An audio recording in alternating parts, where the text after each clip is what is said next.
Welcome back to another episode of Keone Chats. If this is your first time checking out the show, I welcome you. All episodes are available on all podcast platforms, and returning now, they are available on YouTube. And if you like to be in the loop for when I make new episode announcements on social media, you can look for the show by using the handles at KCmedia13 on Instagram and Twitter or X, and then at Conluke Media on Facebook. I do have a website where I post not just these episodes, but also other creative content. So I do a couple blog series. It's the DC Animated Review series and then the NFL mock drafts. And so you can go to my website. It's keoniconlu.com, KEONICONLU.com. If you're watching on YouTube, you'll see a little tag for it in the lower right. So hopefully that's a little easier to look for. And so along with those blog series, I do take photos once in a while. So it hasn't been a lot lately, but when I do, I want to show off that, the talent. I won't say talent. I won't say I don't have any photography talent, but it's just more like, oh, this was fun. That's where those can be found. So as we are recording this, the NFL season has officially wrapped up. Super Bowls are done, and now it's mock draft season. And so if you were kind of tracking the Keone Chats or KC Media Instagram and Twitter or X and Facebook accounts, I did dust off a old show and rebranded it as KCM Sports. And the first series I did for that was the all 32 teams roster breakdown, off-season predictions, and then the actual season predictions. So it started out with just going through the offense, defense, special teams, and then predicting how the season will go. And then it kind of evolved because the series went into the season. And it kind of evolved into what I think the teams will do after the season has concluded and where I think they will land if they went to the playoffs. So it was a fun exercise. And so with the mock draft season, like I mentioned, that I'll probably record those, at least the top 10 for now, and then release them through that platform. So if you want to listen to me try and be a sports analyst, you can follow that show by looking up KCM Sports. I believe at least Spotify, Apple Podcasts, Google Podcasts. But if there's, like I've mentioned in the intros for that show, if there is a platform that you use and I'm not on there, let me know. I'll get myself on there because I want to make myself available to you. So, So the idea of a two-time guest. So Adam Becenti is a guest this week. He'll be about the third two-timer. So at first I was not really for the idea, I guess, again, really early on, because I didn't know really how to conduct that kind of interview or how that really works, because at my head I was like, okay, I have to get a update on this person's life from the last episode and onto today. It's like, well, it really, once I had that first two-time guest with Brandon Shimada and really got to figure out, okay, it's not about catching up with him so much. It's just more like some of the things he's done within the last couple of years. And so with Adam coming back, so Adam and I have had a friendship outside of the show. So it was nice to get him back on the show, talk more about him. And so Adam, he is a part of the Diné tribe and is the Tribal Affairs Director at the Oregon Department of Human Services. And so that I was very interested in terms of just figuring out, like, okay, how the heck does he really separate himself from his work, really? Because with my work in the financial field, we'll spoil on what I do when I'm not recording these. Those things, there's some bleed over. And when I worked at Nike, there was some bleed over because I love to wear Nike outside of work. But with Adam having his culture be his work, that was one thing I was like, wait a minute, how does that work? How do you keep those two things separate? So that was kind of the central theme of the episode of just work-life balance and the different times that he has also opened up his culture, his himself to other people, not just like myself that's known for years, but just his other close friend circles. And we talked about his involvement with the Indigenous people paddle, him going to different schools, like going back to Colorado, and then also going to University of Oregon, my alma mater, to talk more about his work, talk more about his people. So I just thought it's just all sorts of like, whoa, how do you, that's got to be hard to keep that balance. So that was fun to really just dive deeper into. And I thank you, Adam, for telling your story. And I thank you for braving a storm, because when we recorded this, we were doing Oregon was experiencing some heavy snow, and that also caused some power outages. So in that short gap where I was like, okay, we're good, we're at power, let's do this interview.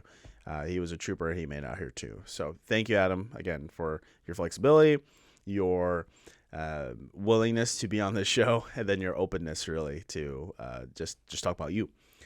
So I really hope you guys just take something out of it.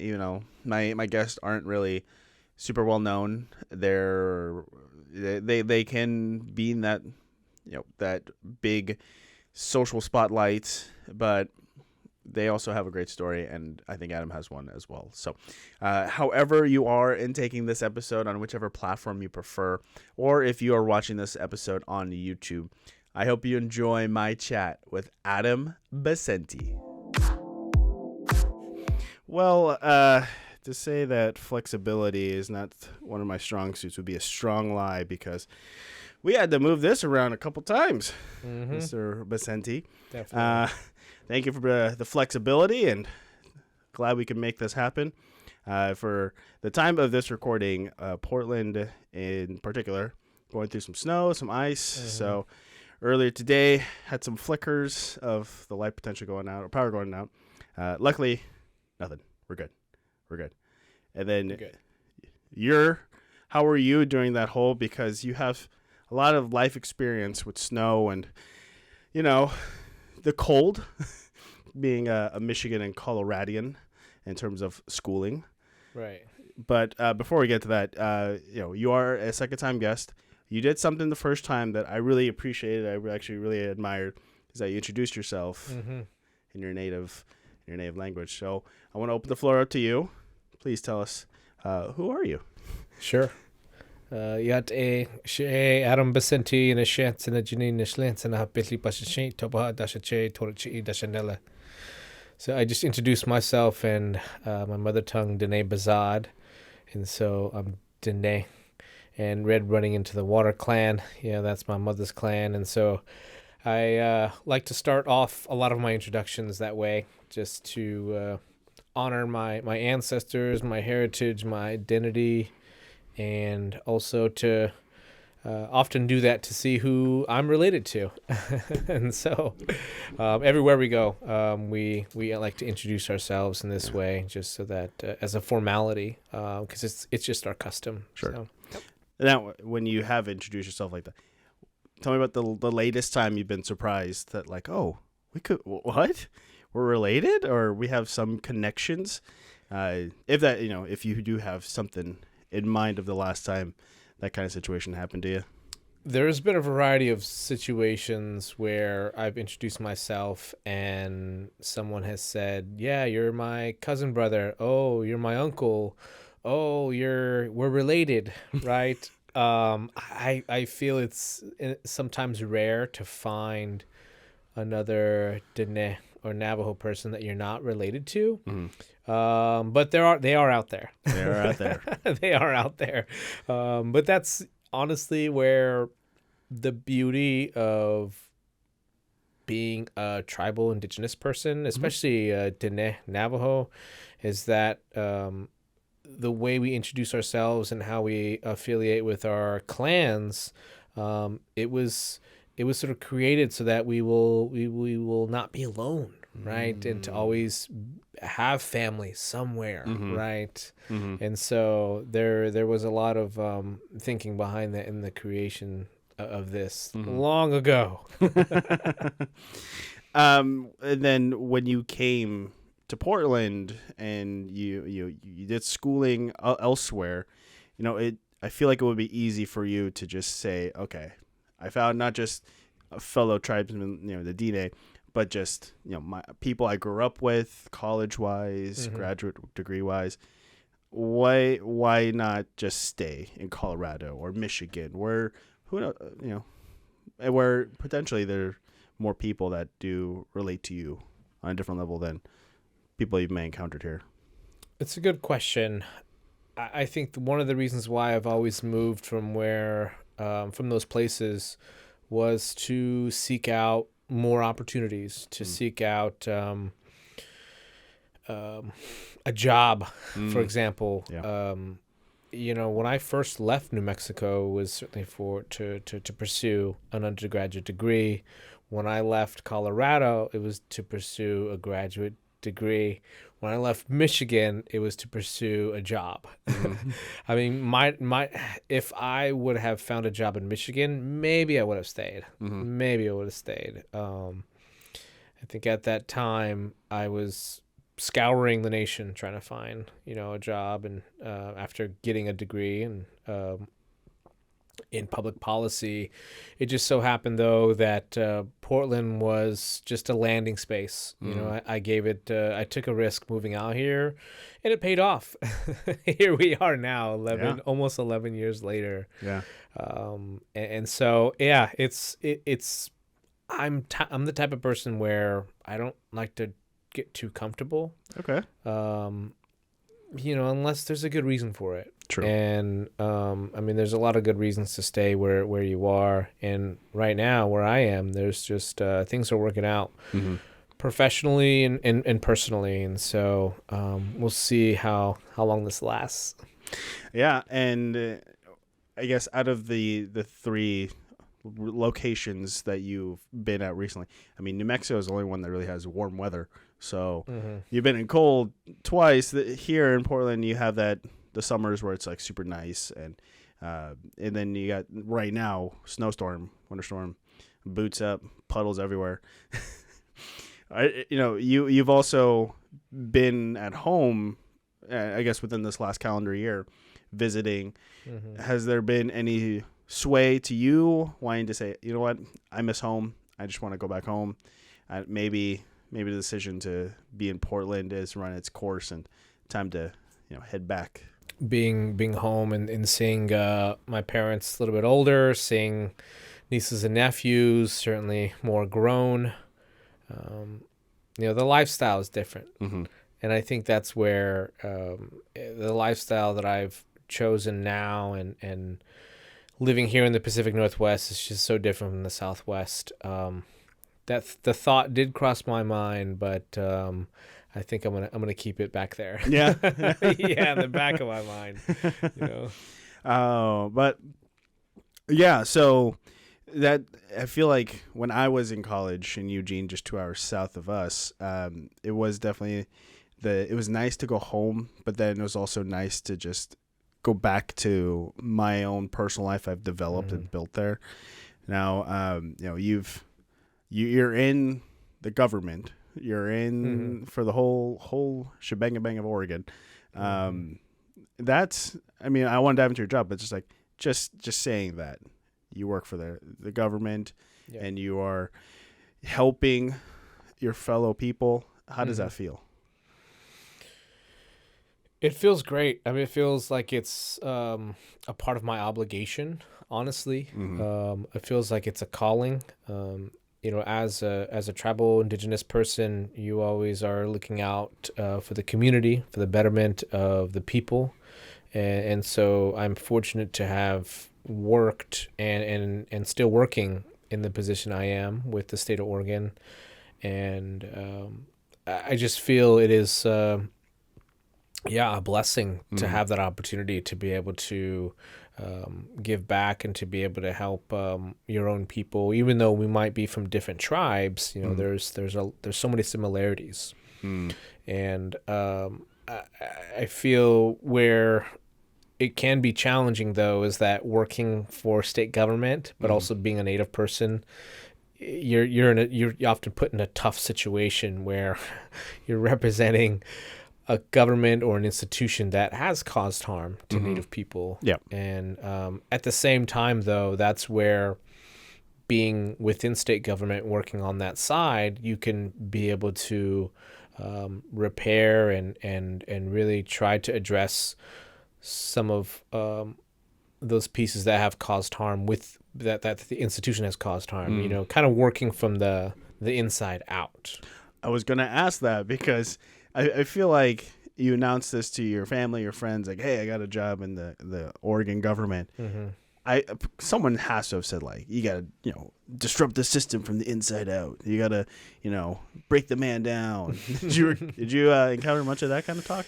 Yeah, maybe it wasn't so much from my family, I would say, but more from friends, from other Native friends and Native colleagues across the state and across the that I've kept in touch across the nation, and I think for the family, it was just more of continuing to honor who you are and honor our people, by working in this position. And for friends, they kind of joked around in regards to you're now crossing over to the dark side. There's also that. You sold out. Yeah. But also, yes, there was some advice around infiltration, of being able to, in order to change things and how things work, working from the inside out or working within the institution, and being able to change what's happening there could alter or shift in a way where how tribal people are served, or to be able to finally reconcile what has happened and really reconcile the past. But that's going to take decades, right? Yeah.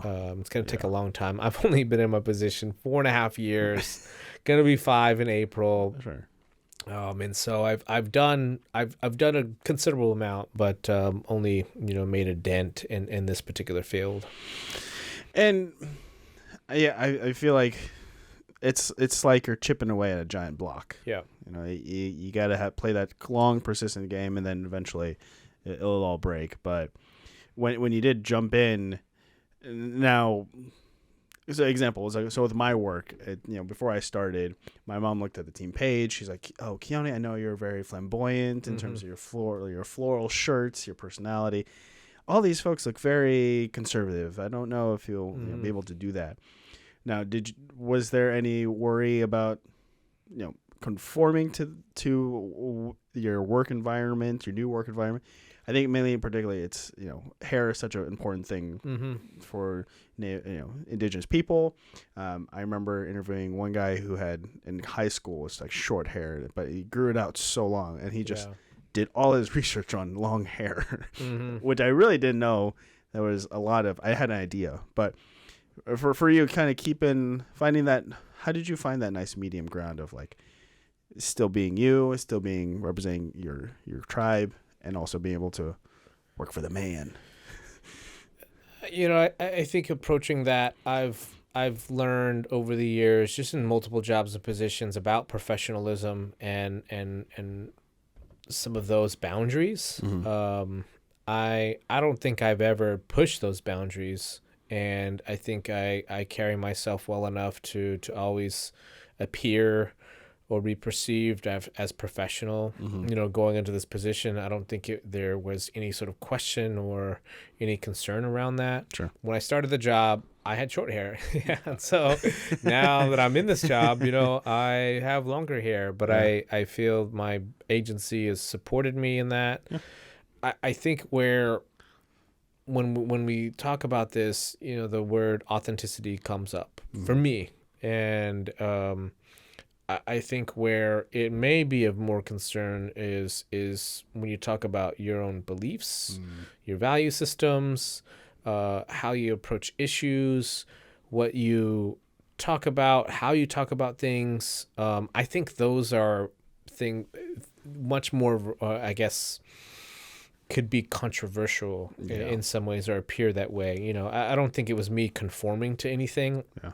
I will say it was more of, well, how do I also maintain my sense of identity and not just be a state figurehead? Yep. You know, to be in the position and just sort of do what is necessary and not really go above and beyond, and also hold back maybe, or even maybe not working too hard, or or even, you know, pushing up against the I guess against leadership, right? In terms of or questioning leadership in a lot of ways. So I think that's where you know, I've tried to observe and kind of understand the political balances and the environments that I work in, to where how can I get things done without necessarily being radical, right? I mean, I will say, you know, having a radical spirit is a good thing, right?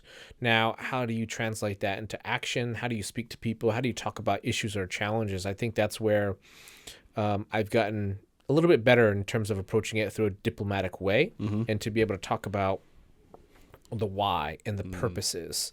Because I know a lot of people, right, that are very can come off as radical and really talk about issues in a way where it's pointing fingers, or it is blaming others, or, you know, in a sense, it's, you know, looking to other persons, you know, in terms of like, you caused it and all that. Now, I mean, I think there if you look at history, yes, there is a lot of connection to, you know, colonization and how it has created the conditions we see today, especially in Indian country. You know, at the same time, how do we now deal with that is really, it varies across the board. But myself, right, coming into this position, how do I have those tough conversations? How do I not just dance around the issue though too? Because I feel like we're in a moment, and when we last talked in 2020, we've talked then casually, but not to this kind of setting. Exactly. So. We talked about, you know, there's a huge racial reckoning, right, where everyone at that point, well, maybe for the most part, the whole country was talking about race and racism and institutional racism, how it was impacting everyone.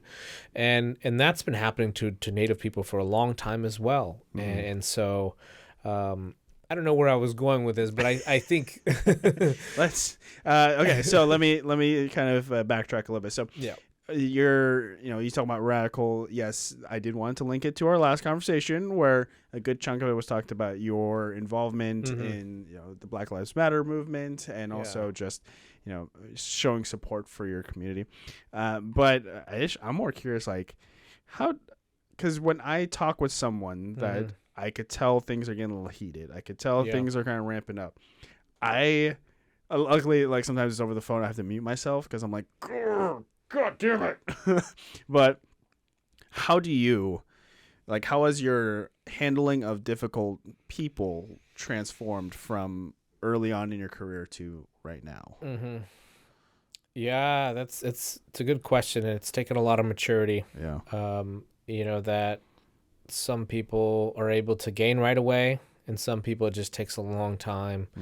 And I think in my early 20s, when I looked at this issue of racism, even colorism, right, there were times where I disrespected other my own people because of the color of their skin, you know, appearing lighter, right? And so I learned early on just around, you know, that's because of colonization and how history has played out. You know, we're not all the same color, right? And so I think there were a lot of lessons in my early 20s that really made me think twice about how do I approach this topic, and especially with my own people, you know, because lateral oppression is real when it comes to every community of color, every tribe, you know, where, you know, your own community, you can cause harm to each other, right? It's like crabs in a barrel. You can just fight amongst each other, and you will never get anywhere because you're just always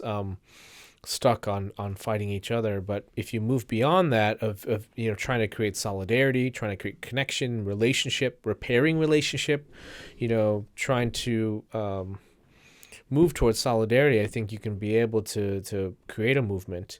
And so I think that's where in my early 20s learning about that, and also trying to channel my anger and frustration into like action. Yeah. Okay, now that I've understood or realized how history has played out and what has happened to us, there was times where I got angry, I was frustrated. I kind of wanted to be a radical, right? And there was a lot of protests that I did in my 20s. But now that I've got into my 30s and 40s, I find my now 40, I'm in a position or have been in positions where I can be able to think about ways of creating change through policies, through programs, through advocacy, through relationship building, networking, helping each other. I think that's where I'm trying to be much more constructive in what that fight or activism can look like. Yeah, and I think when it comes to how I handle like difficult situations, looking back on it, like there are times where I randomly think about it wasn't like a difficult situation, but it's more like I'm in front of people, and obviously I don't have the ability to talk the way I do with a microphone or in front of people, but it's like, if I had only thought out what I was saying, maybe I'm not as funny as I thought. Maybe I don't need to be as serious. That definitely runs through my head a lot. And then with you also being in the public eye, in terms of just your work, and also you've also gone to some panels, or you've been a part of some panels with the University of Oregon and Colorado. How much does that also factor into how you handle difficult situations? Because nowadays everyone can pull out a camera and record you, and it's easy to. I mean, you're not incriminating yourself because you're on a podcast. You have cameras everywhere. Well, maybe you are. I don't know, but where, I guess, just how often do you think about like, how you handle something, and then how many times have you like, I guess, think about in hindsight, that's the word I was looking for, in terms of just, maybe it wasn't just like the difficult situation. Maybe it's just like, the panel at University of Oregon where you talked about the tribal engagement toolkit. Maybe, do you ever think about like, I didn't like the way I said that word. That's going to bug me for a while. Are you nitpicky at all like that? Yes and no. I think it's just a matter of how do you relay the content and information or history to the people, right? To where they get it. And I think that's where I'm continuing to really assess how can I reach my audience or reach the people that I'm training, or those that are listening to the panel or in the audience in some way. I think that's where I'm trying to tweak how I go about that. I've tried to find much more.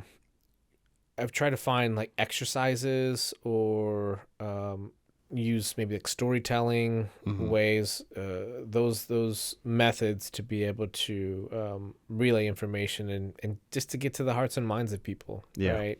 Because I try not to just go up there and speak to you, right? I want to connect with folks. I want to. You're cool. You're cool. You're a cool dude. Want to present information though. I don't want to lecture, right? Yeah. And I don't want to give a lecture to people.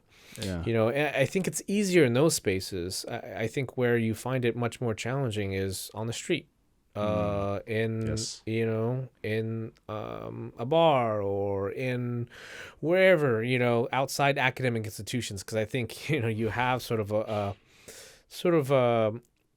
rules in a sense, and sort of a comfortable setting within the academic, or panel settings. But when you get out of, those institutions, you get out on the street or something, you talk to someone about what we're talking about, I think that's where tensions can flare. That's where people get reactive. I experienced something recently in Northeast Portland, at a bar. I was with some friends, and I had someone, a white woman come up to me, and I was wearing like some jewelry, Sure. some native jewelry, Yeah. and try to like touch my jewelry, and she wanted to admire it, but she wanted to touch it as well. And I think for most people, you have a bubble, right? You're like, hey, it's my space. This is my stuff too. Yeah. And so she was trying to do that. And so how do you tell someone that too? Because also I'm a big believer in energy. And so, when people touch you and, around you, that shares a certain energy. And so it was very weird that happened. And I just try to say, hey, don't touch without asking. And yes, thank you so much. But just please, this is my personal space. Sure. And, but she wanted to touch and admire it and all that. That was the first incident that happened. The second incident that happened that night, where This all happened one night. in one night, Wow. someone, when I was talking to my friends, pulled my hair and said, What?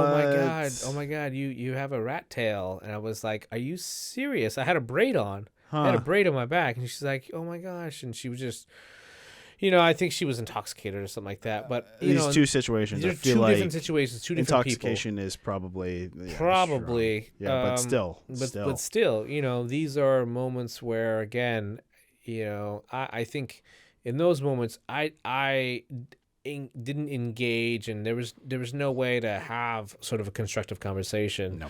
But I think it just gives you an idea just about, these conversations can be harder when something happens to you. I mean, we're talking about like, discrimination, right? And I mean, like that, touching myself, that's a part of my body there, and so, and so she just, was, because I think it would be different if it's like my brother or I kind of like joking with you. Right. And, curious. Talking it's about like stranger here. We're strangers. Stranger. Yeah. And, because I like to imagine myself, and obviously one of the points of this podcast is just to like put myself in your shoes. Yeah. How would I react? One of those is like, I feel like I would just get infuriated. Yes.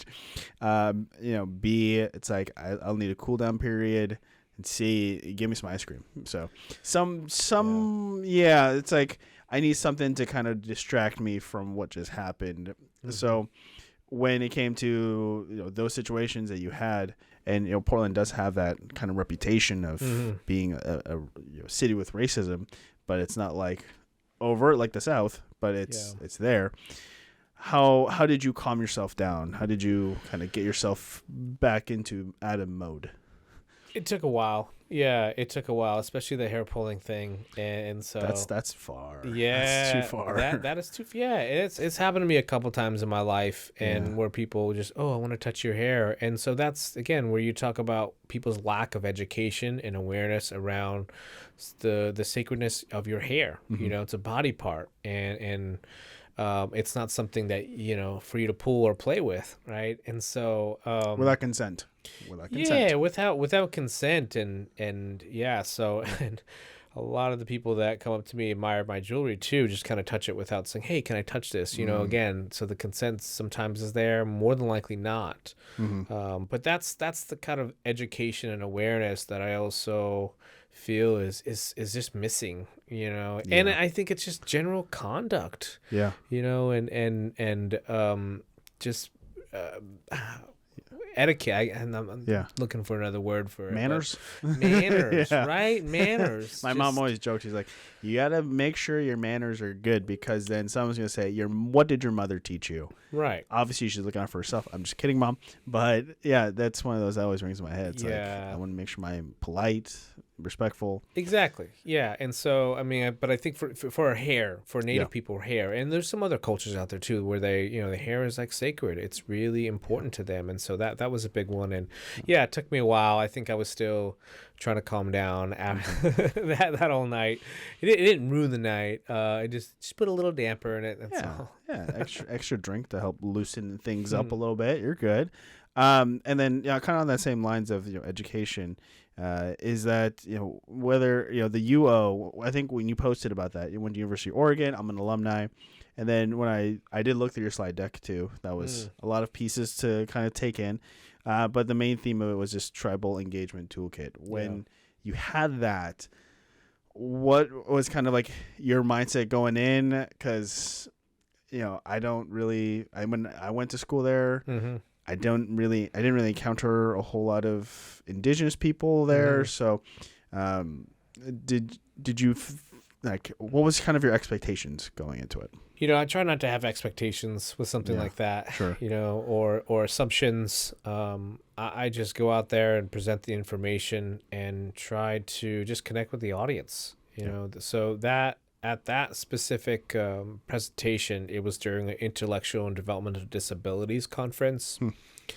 And coming into this, I figured a lot of folks probably weren't aware of tribal engagement or how to engage with tribes or tribal families. And so I just kept it simple, tried to provide as much detail, and certainly have it be open in terms of, having questions or dialogue and whatnot. And so I just try to keep it very simple with the youth. I think there was a mix. It was a mix. It wasn't all students there. There were some students that were there, but I feel like I just try to be thorough enough to where folks leave with at least a decent understanding of what tribal engagement is and how to engage with tribes. And, when we talk about those manners or ways of respecting different forms of communication when it comes to tribal people, I think that's where I feel I can be able to offer something, offer insight, information, so that the next time you do come across a tribal person or a native family, you can be able to use some of those tips that I offered and pieces of information, which are not mine. They're based a lot on my own experiences, where I've worked, a lot of different native scholars out there as well. There's so many ways of, there's so much information out there. I think what I just try to do is share that and attach it to a lot of my experiences working with tribes and serving tribal families. As someone that went to UO, and I'm just like, I'm always going to be a little biased, like, oh, it's UO, Adam's there, this is cool. This is going to have so much engagement. He's going to just meet so many people. But in reality, it's still college kids. They're going to take in as much as they can. But, I think the fact that you were there, you presented what you need to present, you made you threw your information out there. I think that's really cool. Yeah, and I think a lot, again, of the audience were folks that worked in intellectual development of disabilities, and so, which was good. Had a lot of follow-up questions just about how can we learn more, how do we engage with the tribes that are in our area, because there was a lot of folks that were from different parts of the state attending that conference. So along with the introduction of in the DNA language, what is another kind of greeting that you would want people to know about when it comes to interacting, let's say, with you? A general greeting is yate, is just hello. It's a general greeting. I think that's one that's often shared. You see it on TV now and movies, native movies and all that. And so, I think that's something that we like to share, handshake as well.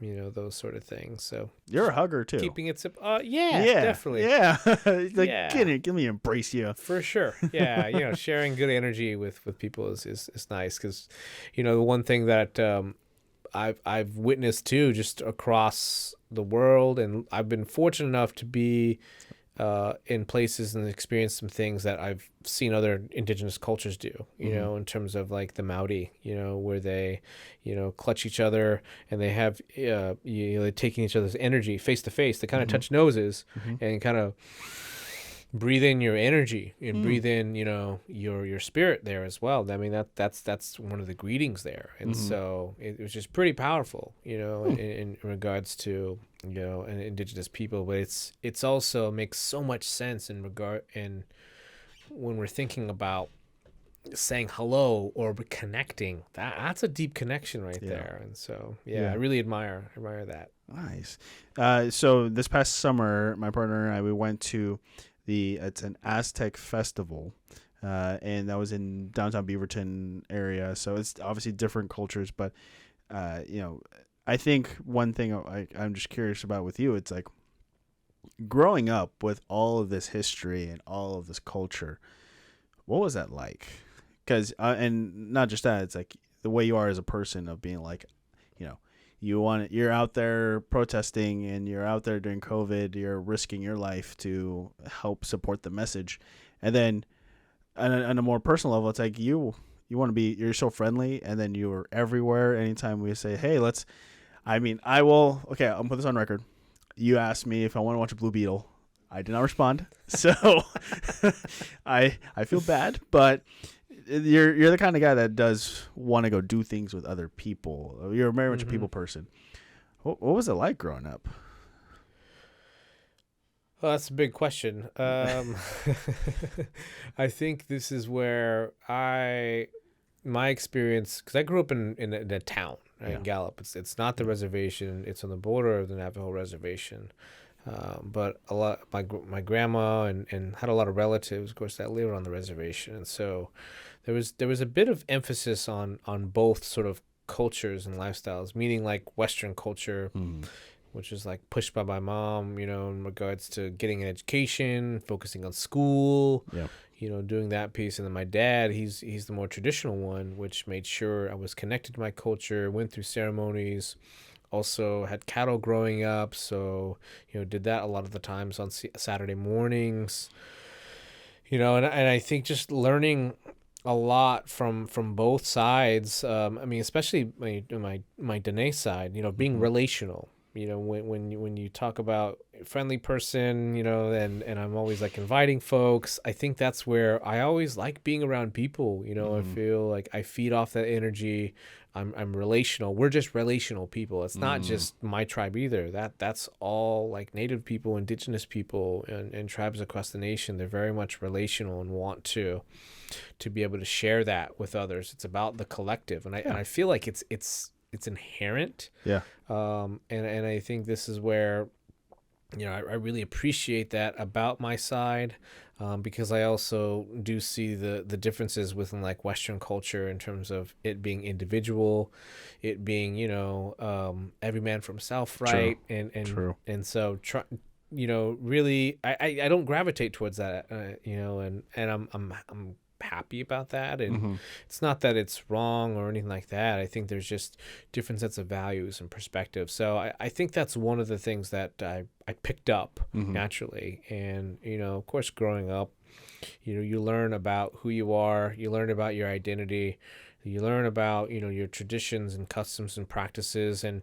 you learn that it's important. You need to learn these things so that you can pass that down to your kids, or pass that down to your family members. So it continues to persist, because I feel what our ancestors fought for, learning about like the long walk, which is when our Navajo people or Dene people basically were sentenced to prison. They had to walk about 300 miles to Bosque Redondo, New Mexico, and were in this prison camp for 4 years, and probably half the people survived that. There was, I'm not sure what the numbers were, but only half came back. After 4 years, and they were sent back to live in our traditional lands. It's things like that. It's stories like that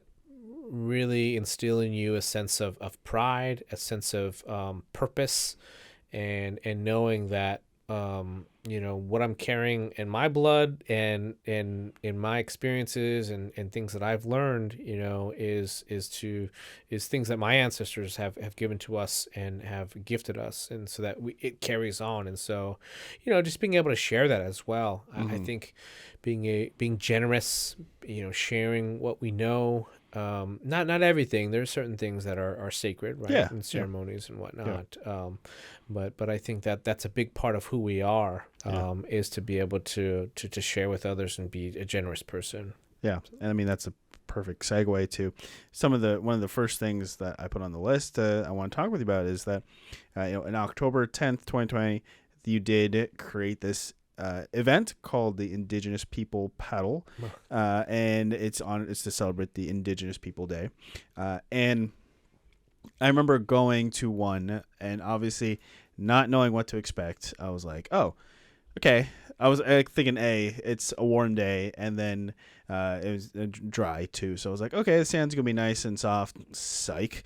And then I was like, okay, it's not windy. I'm fine. And then psych, it was windy again. So it was a lot of things I did not expect in terms of just like the basics. But when it came to just seeing everyone gravitate to support your people, and also your big paddler in the community. So you had that whole flock coming after you too.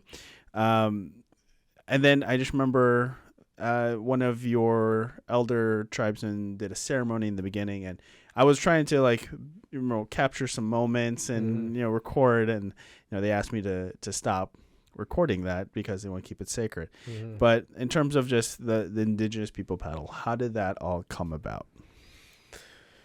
It wasn't a selfish move whatsoever, right? It's not about for that event. It's not about me. It's more of honoring the land and the water. I think first and foremost. Yes. Indigenous Peoples Day, as you know, is to celebrate Indigenous people, culture, life, traditions, perseverance, resilience, and so thinking, how can I offer something like that for the paddling community, because there is quite a few paddlers right here in Portland, here in Seattle, Vancouver, BC, Pacific Northwest, all the way down, of course, California, and learning about paddling through so many different people, and especially through like Hawaiians and Polynesians, it is a part of their culture, right?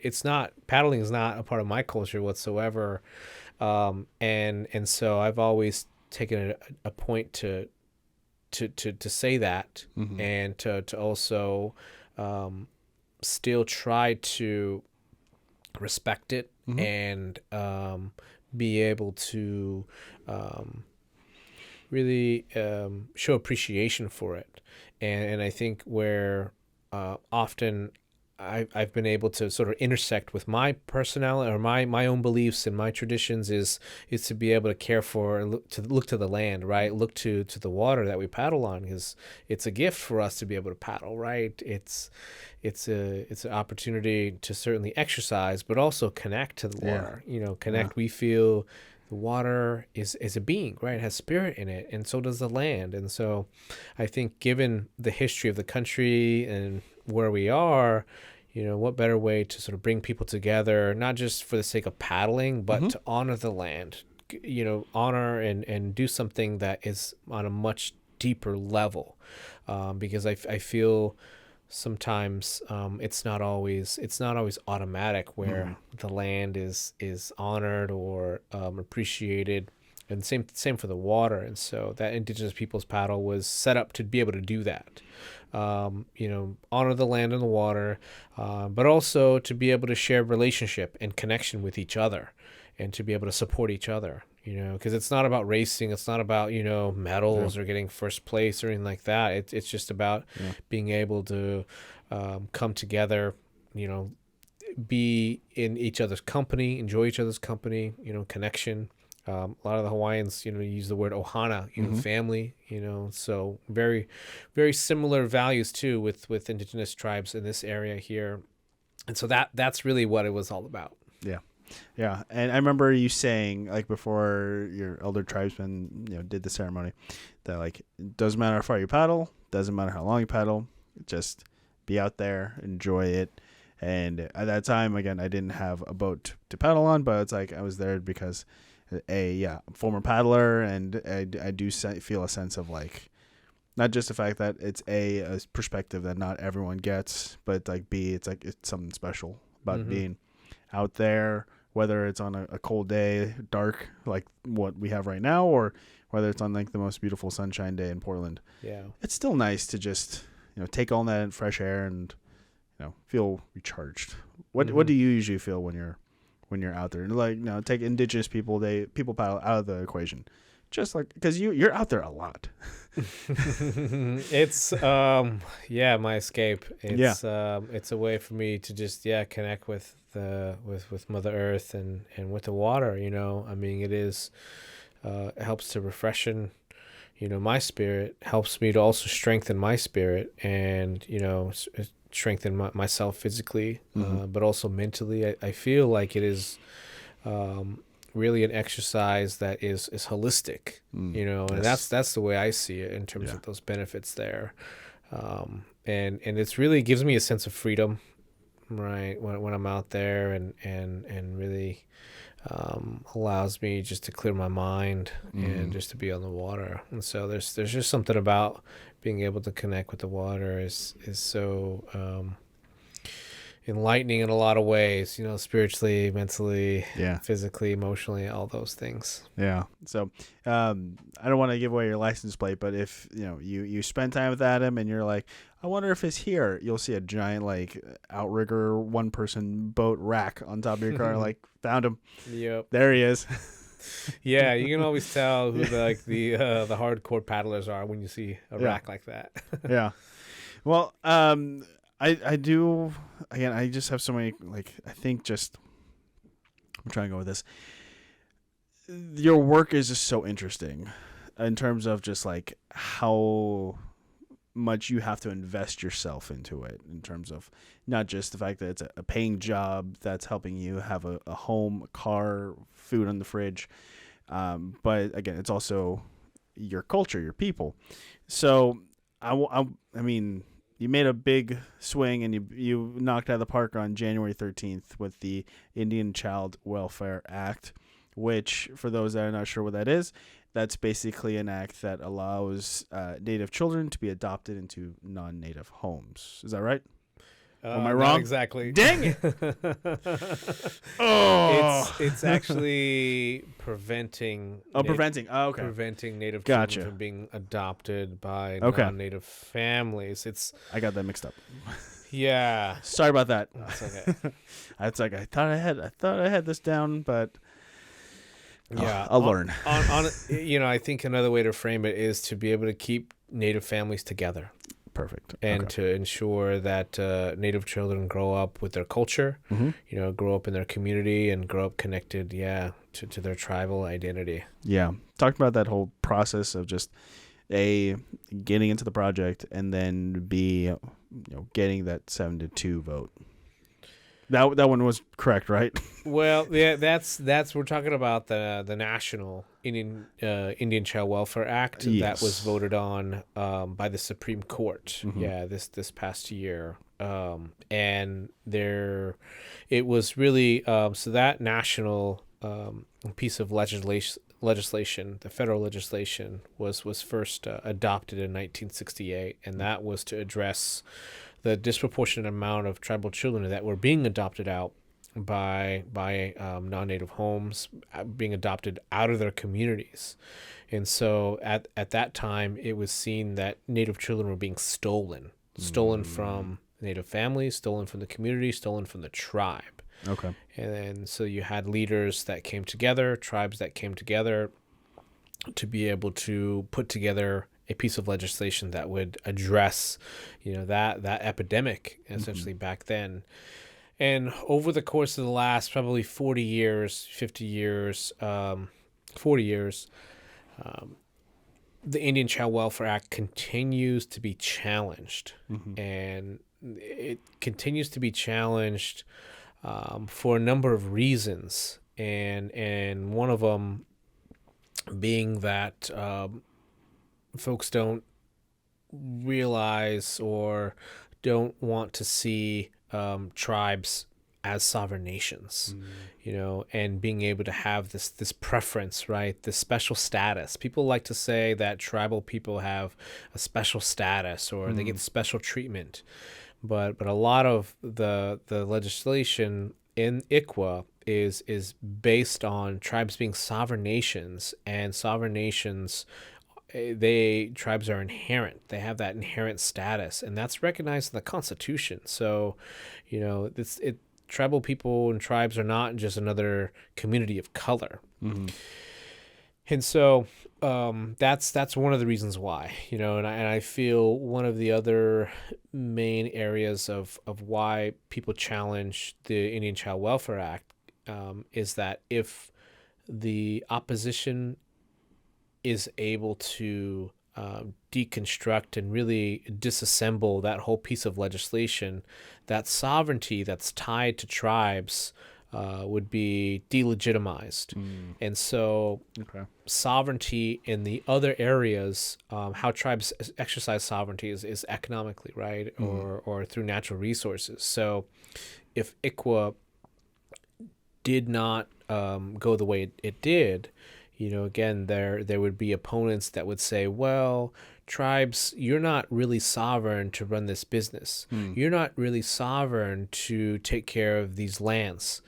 And so that's where you see, I feel, where what was happening in colonization in terms of the land grab, in terms of natural resources, and how things were being taken and stolen away from Native people, that's basically what could happen and could still happen too. Yep.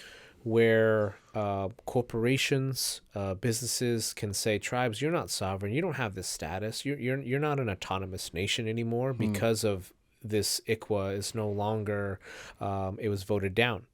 And so that's where really one of the areas that is a huge concern.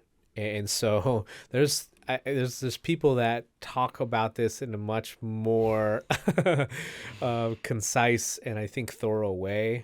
But really, that is a scary thing, to where if the Indian Child Welfare Act wasn't upheld, it would have really created a shockwave through Indian country and have impacted tribal sovereignty, to where that would have impacted how tribes are seen, how tribes are treated. And so I think that's where folks would have then went after tribes, and who knows what would have happened, and so, and I think it's probably, these fights are not over. You're probably still going to see the Indian Child Welfare Act being challenged, and it's unfortunate because this is to stop removing tribal children, and to be able to ensure that tribal kids, again, are raised with their families, with their tribal culture. And I don't know why folks don't want to see that happen. I'm sure we can all imagine. We can always think about something that is going to answer that question. But it's just it kind of baffles me, and I think one of the reasons why I also really clang to the Black Lives Matter piece is really because of the similarities in some ways, the connections, where why do we have to say Black Lives Matter? I know Black Lives Matter, but why do we have to say it out loud? Why do we have to do this? And so, because the actions aren't there, right? Of course, the actions are not there. They think just saying it, it's like, that's it. I met a quota. I've done it. I've said it. Move on. And so we know there's behind that, a lot of racism, right? There's a lot of oppression, discrimination against Black people, and same thing. There's targets on Native people as well, and on the legislation and pieces of legislation that really uphold tribal sovereignty, and so that's still being attacked. That will continue to be attacked, and it's one of the reasons why I work in this field too. Just so that I can help and really hopefully not myself, of course, taking this on, but with others out there, with allies and advocates that we're all fighting in this fight to ensure that, equity, tribal sovereignty, those things are upheld. So when you're talking about the Indian Child Welfare Act, I think in my head, it's one of those questions you have to ask just to make sure all the other questions are covered. But it's is there maybe like an asterisk of like, if something happened to the parents of like, because, if they were in a car accident, for example, and now the kid's on his own, is will like, I'm just wondering like what happens to that kid in terms of just this act. Will he just still be protected by going into the the aunts and uncles, for example, or is it just going to be orphan route? That's where there's placement preferences within the Indian Child Welfare Act. Yeah. And so, the placement preferences, which each tribe has their own set of placement preferences. And so it could be the aunts and uncles, right? It could be, the direct tribal family member. It could be another tribal family member as well. So it's all going to be different. Yeah. I think it was just like, I knew it wasn't just like a straight up, the parents are healthy, but I still want to take your kid away from you. But I just had to make sure that if something to that magnitude happened, then at least the child will have there's directions that can be done. So, okay, perfect. Whew, for just hearing you talk about this and how passionate you are, and hearing about and reading about your involvement, seeing it on social media. How do you keep yourself still like Adam work mode, Adam like I'm gonna play and be with friends mode, or how do you just kind of keep that the magical word coming out of COVID is work-life balance? How do you have that? I think that's why I'm on the water so much. I think that's where disconnecting from work is tough at times, because it's you can't turn off being Native, or you can't turn off not caring about Native issues or whatnot. And so your work specifically, it's like if you were let's say working at Best Buy, easily you can cut that off. No, I mean I think this is where just having some boundaries around your sense of professional endeavors, and personally I just try not to blend the two, try not to have that overlap, because also you need to have a good personal life in a way where you don't get burnt out, because I think that's where you have to look at the long game, right? And making sure that you're not continuing to I don't know, burn yourself out in some ways, because I think that's like the best term really you can use. And so the work is always going to be there. Tomorrow it's always going to be there. That email is going to be there. I think it's just trying to be productive during the times that I have, and just try not to take it home, because again, I don't want to stress out other people around me either, right? And so I don't want that to leak into my personal life. And so I mean, on a personal note, I mean, University of Michigan did win the national championship for football. That's always a plus. So I mean, there's something that kind of helps separate those small things. Basically, is what I'm trying to say. It's like, oh, my college team just hired Deion Sanders as my head coach. Okay, I feel like I can find that buffer. The buffer can grow a little bit, definitely, more and more here and there. There's something on here I want to ask you. I'm just trying to think of the smoothest way to do it, and I'm just going to ask it. Your role as you're still, this is kind of an ongoing thing for you in terms of being a community engagement specialist. What exactly does that mean? Well, I'm no longer a community engagement specialist. But when you did it, I did do that, that was at the National Indian Child Welfare Association. Okay. Yeah. So when I moved here in 2011, that's when I started working in psychiatric residential care in children's mental health. And so I did that work, and that allowed me to cut my teeth in mental health care, in direct service care. I also got a chance to build my network and learn from tribes, and to build tribal connections, both like across the state as well as within this Portland area here.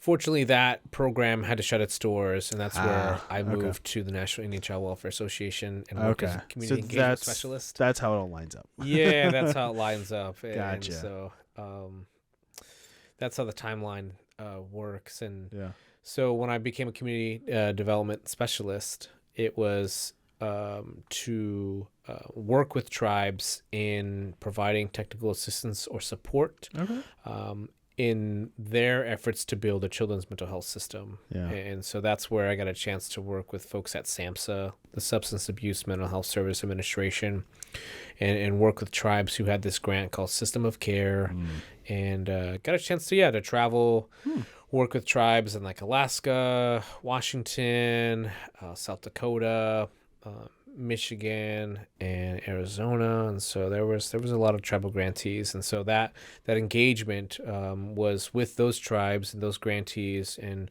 basically provided support however I can, share my knowledge, share my expertise in any way, and also help facilitate the process. Yep. In a sense, we didn't necessarily always go there to provide answers or the solutions, but to be able to help tribes think through those things and help facilitate conversations around that. How do we maybe provide some outside perspective? So that was the community engagement part. Gotcha. Okay. And so that's how it outlined that that sort of action there. And then after that, that's when I heard about the Tribal Affairs Director position, where I currently am now. Yes. At the Oregon Department of Human Services. Yeah, because I think when I read that, it's like I'm probably sure I brought it up in our first one, honestly. But I was just kind of thinking like, oh, that must work in conjunction with what you're doing now. It's one of those like, I think in my magical world where I'm like, oh, my previous work can bleed over to my next work, or some things I learned here can be applied here. This would be great.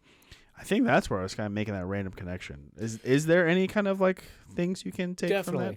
Okay. Definitely. I feel the things that I learned in that children's mental health facility was just seeing the experiences of tribal youth going through that, and also the impacts of tribal families, the needs of tribes when it came to mental health.